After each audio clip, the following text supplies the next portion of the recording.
बच्चों स्पेशली आपके लिए एक एमसीक्यू तैयार किए हैं रिलेशन फंक्शन की चैप्टर के ऊपर। ध्यान से देखना, नंबर ऑफ फंक्शंस, मैपिंग भी बोलते हैं इसको, from A to B is equal to answer होगा Q raise to power P. अब क्यू क्या है बच्चों? क्यू बी सेट के एलिमेंट्स हैं और पी क्या है? पी ए सेट में एलिमेंट्स हैं। अब ध्यान से देखो, यहाँ पर ए सेट में 2 और 3 यानी 2 एलिमेंट्स हैं और Q की वैल्यू कितनी है यहाँ पर? 3। तो आपको ये फॉर्मूला याद करना है, number of functions from A to B, mapping भी बोलते हैं इसको, Q raise to power P, यानी Q की वैल्यू कितनी होगी? 3 रेज़ टू पावर 2 कितना हो गया? 9। ठीक है, ऐसे आगे चलते हैं। Number of functions, one functions from A to A means itself. तो आंसर Q फैक्टोरियल भी बोल सकते हो आप, P फैक्टोरियल भी बोल सकते हो, क्योंकि यहाँ पर P की वैल्यू भी 3 है, Q की वैल्यू भी 3 है। तो आंसर आपका आ गया 3 फैक्टोरियल यानी 6। याद तो करना पड़ेगा बच्चों फॉर्मूले। Number of one functions from A to B, answer होगा 0 अगर P की वैल्यू Q से ज़्यादा है। P हमेशा मैं number of elements A set में बोलता हूँ और Q हमेशा मैं number of elements in set B बोलता हूँ। तो P की वैल्यू यहाँ पर 2 है और Q की वैल्यू यहाँ पर 3 है, राइट। तो P जो है हमारा वो Q से लेस आ रहा है, तो सेकेंड वाला फॉर्मूला यूज़ होगा Q फैक्टोरियल अपॉन में Q माइनस P फैक्टोरियल। तो इसके अंदर हम क्या करेंगे? Q फैक्टोरियल यानी 3 फैक्टोरियल और फिर नीचे 3 माइनस 2, 3 माइनस 2 1, 3 फैक्टोरियल का आंसर कितना हुआ? 6, राइट। तो अगर P लेस देन Q है तो आपको नंबर ऑफ वन फंक्शंस का ये वाला फॉर्मूला याद करना है। और अगर मैं इसको उल्टा कर दूं, जैसे मैंने ए बी सी लेफ्ट में कर दिया, 2 3 राइट में कर दिया, ये हमारा ए हो गया सेट और ये बी सेट हो गया। अब P की वैल्यू यहाँ पर 3 है और Q की वैल्यू 2 है। तो आप देखो नंबर ऑफ वन फंक्शंस का आंसर क्या होगा? 0 होगा अंडर दिस कंडीशन। तो नंबर ऑफ वन फंक्शन का आंसर 0। अब नेक्स्ट बच्चों, इसके बाद number of onto functions from A to A. अब onto functions from A to यानी इटसेल्फ, तो आंसर P फैक्टोरियल या Q फैक्टोरियल कुछ भी बोलो आप, क्योंकि दोनों में एलिमेंट सेम है। तो 3 फैक्टोरियल यानी 6 आंसर हो गया। नेक्स्ट है number of onto relation. Onto relation function एक ही बात है, from A to B, answer होगा 0 if P less than Q। अगर P Q से छोटा है तो आंसर 0 लिखोगे और अगर P Q से बड़ा है तो आंसर ये लिखोगे, ये वाला। अब इसको कैसे याद करना है आपने? देखो समेशन, ये साइन है समेशन का, R equal to 1 to Q, 1 से स्टार्ट करना है और Q के नंबर तक जाना है। मान लो Q की वैल्यू 2 है तो यहाँ पर 2 लिख दोगे, Q की वैल्यू 3 है तो यहाँ पर 3 लिख दोगे, -1 raise to power Q minus R, QCR permutation combination, QCR R raise to power P। तो ये फॉर्मूला आपको याद करना है। अप्लाई कैसे करना है वो आप देखो, यहाँ पर मैंने ए सेट में P एलिमेंट्स जो हैं वो 2 हैं और Q एलिमेंट्स मेरे 3 हैं। तो P लेस देन Q है, P लेस देन Q है, तो number of onto function 0 हो जाएंगे। पर अगर मैं इसको रिवर्स कर दूं, P की वैल्यू 3, Q की वैल्यू 2, तो P ग्रेटर देन Q हो गया। तो फॉर्मूला कैसे तैयार किया देखो आप, summation R equal to 1 to, यहाँ पर Q था फॉर्मूले में, तो Q की वैल्यू कितनी है? 2, तो आप 2 लिख दोगे। -1 रेज़ टू पावर, यहाँ पर Q माइनस R था, तो Q की वैल्यू कितनी है? 2 माइनस R। फिर यहाँ पर QCR था तो 2CR और R रेज़ टू पावर यहाँ पर P था तो P की वैल्यू 3।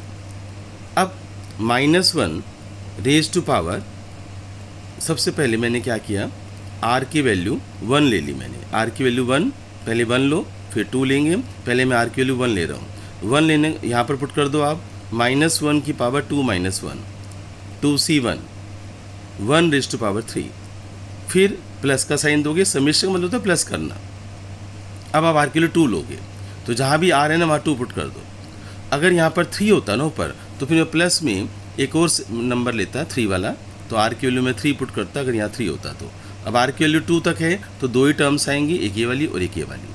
तो R की वैल्यू अब 2 पुट करूँगा, 2 माइनस 2, 2C2, 2Q।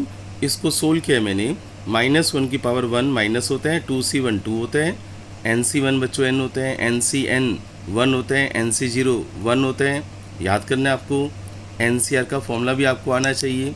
NCR का फॉर्मूला आता है, NCR यहाँ लिख दूँ, एन सी आर का formula N C R is equal to N factorial upon में R factorial N minus R factorial, ये होता है।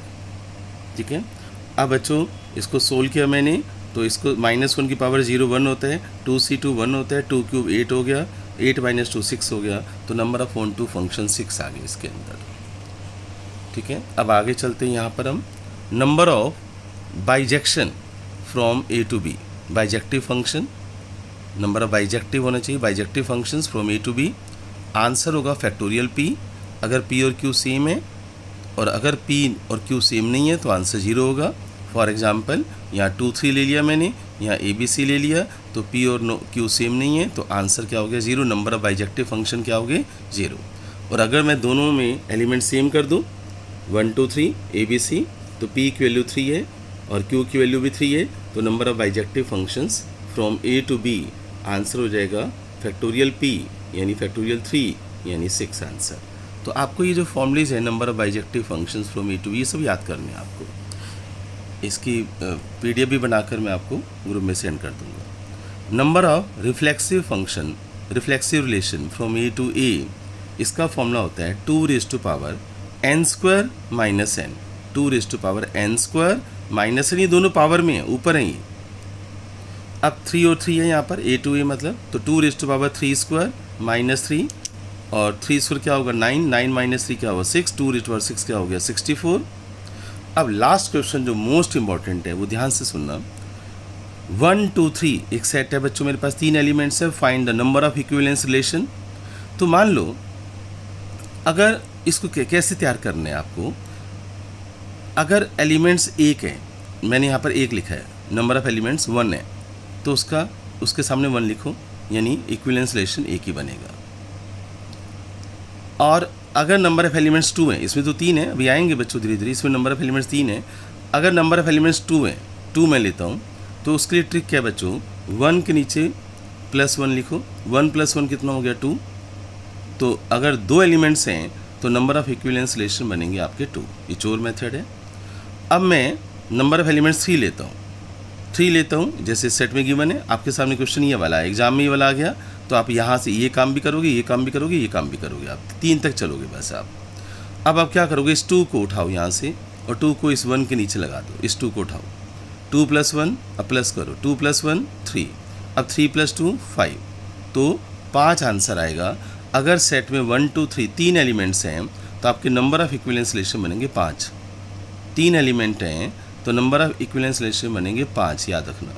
ठीक है, मान लो 4 है, यहाँ पर 4 एलिमेंट्स हैं, अब यहाँ पर 5 आया था ना, 5 को यहाँ पर रख दो, 5 जो लास्ट में नंबर आएगा ना वो रखना है, 5 + 2 7, 7 + 3 10, 10 + 5 15। तो अगर इसमें 4 एलिमेंट हुए ना बच्चों, तो नंबर ऑफ इक्विवेलेंस रिलेशन बनेंगे 15।